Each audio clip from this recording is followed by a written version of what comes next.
उसके जैसे नहीं है क्या उसका नाम जो मैं क्या उसका नाम लूं?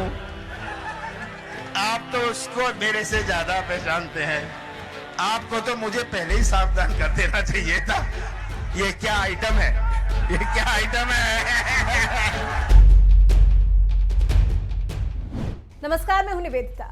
मध्य प्रदेश के पूर्व सीएम कमलनाथ ने अपनी सड़क छाप भाषा का जो नमूना पेश किया, जो उन्होंने मध्य प्रदेश की कैबिनेट मंत्री इमरती देवी को आइटम कहकर संबोधित किया, उससे कांग्रेस के पूर्व अध्यक्ष और वायनाड सीट से कांग्रेस सांसद राहुल गांधी भी बेहद खफा हैं। राहुल गांधी को कमलनाथ की अमर्यादित भाषा बिल्कुल रास नहीं आई और राहुल ने इसके लिए सरेआम कमलनाथ को लताड़ लगाई है। राहुल गांधी ने कमलनाथ की टपोरियों वाली भाषा का इस्तेमाल के लिए फटकार लगाई है। अपने संसदीय क्षेत्र वायनाड की यात्रा पर राहुल गांधी ने मीडिया से बात की और कमलनाथ की भाषा से असहमति जताई। राहुल गांधी ने कहा कि कोई भी महिलाओं के साथ अभद्र व्यवहार नहीं कर सकता है। राहुल गांधी ने कहा कि व्यक्तिगत तौर पर मुझे ये भाषा पसंद नहीं आई, मैं इसकी सराहना नहीं करता हूं। जिस तरह से हम महिलाओं के साथ व्यवहार करते हैं उसे सुधारने की जरूरत है। हमारी महिलाएं हमारी शान है और मैं ऐसी भाषा की सराहना नहीं करता हूं।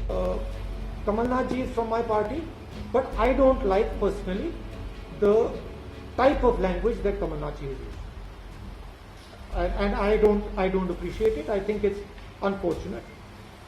But as a general statement, I think that our treatment of women in this country, at all levels, has a lot to be improved.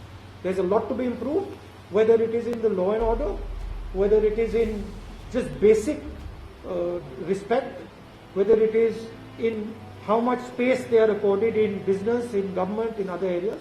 I think our women are our pride. I think they should be protected. And I don't appreciate this type of language, regardless of who's using it. Kamal Nath के बयान पर उन्हें फटकार लगाते हुए राहुल गांधी अपनी 3 दिन की वायनाड यात्रा पर जमकर केंद्र की नरेंद्र मोदी सरकार पर भी हमलावर हैं। राहुल गांधी ने कहा है कि कोरोना महामारी की वजह से दुनिया सबसे बुरे दौर से गुजर रही है। ये बुरा समय है और हमने केंद्र से अपील की थी कि गरीबों की मदद की जाए। वायनाड से सांसद राहुल गांधी का आरोप है कि केंद्र सरकार ने अर्थव्यवस्था को फिर से खड़ा करने के लिए कोशिश ही नहीं की। बिना तैयारी लॉकडाउन लगाने की वजह से लोगों को कई तरह की समस्याओं का सामना करना पड़ा। खैर, विपक्ष का तो काम ही होता है कि वो केंद्र सरकार पर हमलावर रहे और पिछले कुछ दिन से राहुल गांधी ने ये काम बखूबी किया है। लेकिन बड़ी बात यह है कि अक्सर अपने सांसदों की गलती पर मौन धारण करने वाले राहुल गांधी ने कमलनाथ पर अपना गुस्सा जाहिर किया है, जिसका कमलनाथ को खुद भी कोई पछतावा नहीं था, क्योंकि अपने बयान के तूल पकड़ने के बाद कमलनाथ का कहना था कि मैंने कुछ कह दिया था, यह अपमान नहीं था, सोच से नहीं कहा था, मुझे नाम याद नहीं था। जिसका नाम याद नहीं उसे कुछ कह दूं मैं। आप जैसे हमारे मंच पर आइटम नंबर 1 थे राजनारायण सिंह, आइटम नंबर 2 थे अजय सिंह जी और ये list item number 1, item number 2, item number 3 किसी का नाम है। तो शिवराज सिंह आज तो बहाना ढूंढ रहे हैं, बैठ गए हैं अनशन पर कि मैंने किसी का अपमान कर दिया है। कमलनाथ किसी का अपमान नहीं करता, मैं तो सच्चाई के साथ आपकी पोल खोलता हूँ। कल मैंने कुछ कह दिया था, हाँ, कोई अपमान सोच से नहीं कहा था। मुझे तो नाम नहीं याद था, आज भी जिसका नाम नहीं याद है मुझे कुछ कह दूं मैं।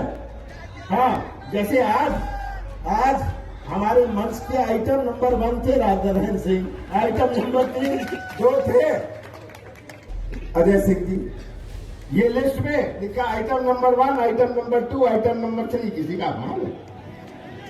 तो ये आज शिवराज सिंह तो बहाना ढूंढ रहे हैं, बैठ गए अनशन में कि मैंने किसी का अपमान कर दिया।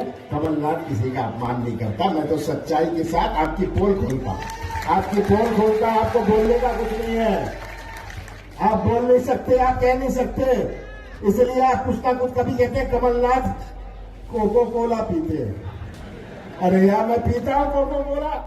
तो शिवराज सिंह के हमले पर तो कमलनाथ ने ये सफाई दे दी, और अब जब उन्हीं की पार्टी के पूर्व अध्यक्ष राहुल गांधी ने उन पर हमला बोला है, तो इस पर कमलनाथ कैसे और क्या सफाई देंगे, ये देखना वाकई काफी दिलचस्प होगा। आप कमलनाथ की अभद्र भाषा पर और फिर राहुल गांधी की नाराजगी को कैसे देखते हैं? अपनी राय हमें कमेंट कर जरूर बताएं।